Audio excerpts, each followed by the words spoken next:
if you don't know what you want to be when you grow up and you're 30, that's just fine. But I don't want to have to blame you for not exposing yourself to what you can be when you grow up. If you're sitting home watching football and say, I don't know what I want to do with my life, visit a new thing every weekend. Go on a trip.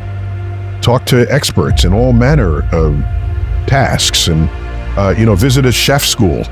Visit a geology expedition. Just do things. And if you like it, you'll probably be better at that than anything else you choose to do. Because you will invest even your downtime doing it. And as the saying goes, pick something you would do for free and make that your career. And you'll never live a sad day in your life. So that's one variant on pick something that you love. You want to be independent-minded. Listen to people's comments. People have life experience. Don't ignore it. But what you want to do is fold it into your own sensibilities, provided you have sensibilities to begin with.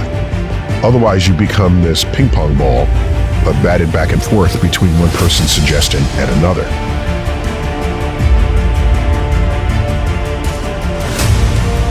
Do we matter? So the cosmic perspective is incompatible with your ego. Okay. I should say your ego is incompatible with the cosmic perspective. The cosmic perspective shows you how small we are in size, in time, in space. And if you go in with a high ego, you might resist that. You might say, no, I'm important.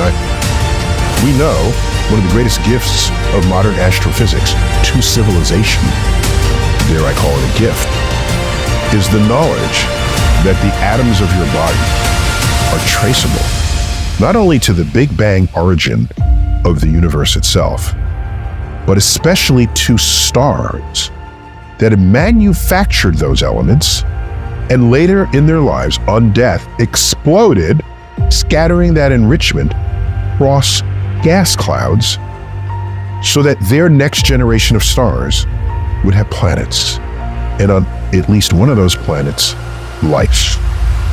So we are not just figuratively, we are literally stardust.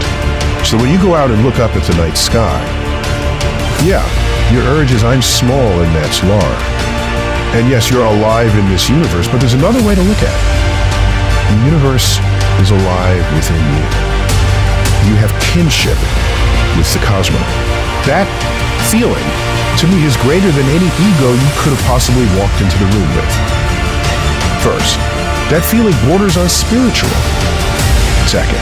Third, we have trained ourselves to equate being special with being different. You're special. You do something, think in some way that no one else does. So I'm special. Well, let me turn that on its head and say, maybe we're special, not because we're different, but because we're the same. All humans are stardust. All humans share a chemistry with a biology with all other life on Earth. There's one Genesis on this Earth.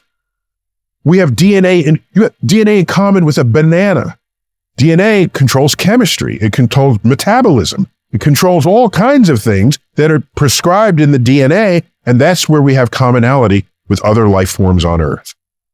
So why not look around and say, I'm not special because I'm different. I'm special because I'm the same as you, as others, as the tree, as the brook, as the animals, the woodland creatures. And we can all sit here and look up at the night sky and say, yes, we have kinship with the cosmos. I feel large because of that, not small. Happiness and meaning, where does that come from in your perspective?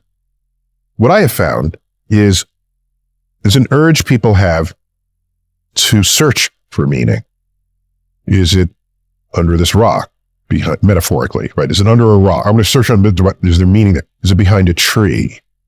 If I join this group, will I find meaning with them? And I think to myself, okay, go ahead. But what you do is relegating meaning in your life to a search. Suppose you don't find meaning. That'd be a force of disappointment in your life. You're setting yourself up to be disappointed if you don't find meaning. A meaningful life is learning something new tomorrow that I didn't know yesterday. Otherwise, it's a wasted day. You know the prisoner who puts X's in the boxes on the wall for the day they get out? I have that in my head, and the day that I get out is the day I die. All right? And what these boxes remind you of is every day you're alive, you're one day closer to death. So there's one fewer days in there to accomplish something that you might have wanted to accomplish. So I want to keep learning about our world, about each other, about things I don't otherwise know about. And there are people who only read things that they agree with or that they already know about, or that they're feeding some urge to be validated. I have books on my shelf at my bedside. Every book is a subject that I either know nothing about or I completely disagree with going into the book. And so maybe it'll change my mind. I'll learn new ideas. Most people must have just books that continue to feed their own interests. And that is the best way to not grow in this world. So one of my measures of meaning is how much more do I know about the world tomorrow than I did yesterday? Because almost any path you take will make you wiser as a person. So I value wisdom that gives meaning to my life. A new perspective. It's not just knowledge. No. What is the arc? There's data. Data can become information. Information on further study becomes knowledge.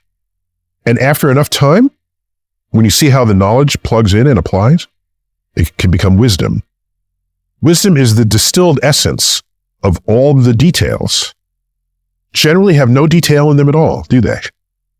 Wisdom is what's left over after you've forgotten all the details. It's the distilled essence of it all. So I want to be wiser on the porch, on my rocking chair. I don't want to be the old curmudgeon. In my day, we did it best. No, I don't want to be that guy. No. So that's one source of meaning. Another, spend a little bit of your life lessening the suffering of others. I don't mean redirect your life. Some people do. They work in soup kitchens and start not-for-profits to serve. Yes, I'm not that person. No, because the universe is what calls me. But in my day, in a week, do something that lessens the suffering of someone else. If you lessen the suffering of others, you make a better world. And don't we all want to live in a better world? Do you carry with you the emotions, I could be happier if I were doing this, and how come I'm not? And all of a sudden, well, then I must be miserable if I'm not as happy as I could be. No, I don't measure day to day, am I happy or not? It's not the measure. Yes, it's in there, but that's not the metric. The metric is, am I successful at what I'm doing? Am I as good at this as I can be? If you're not going to try to improve, go home. Find something else.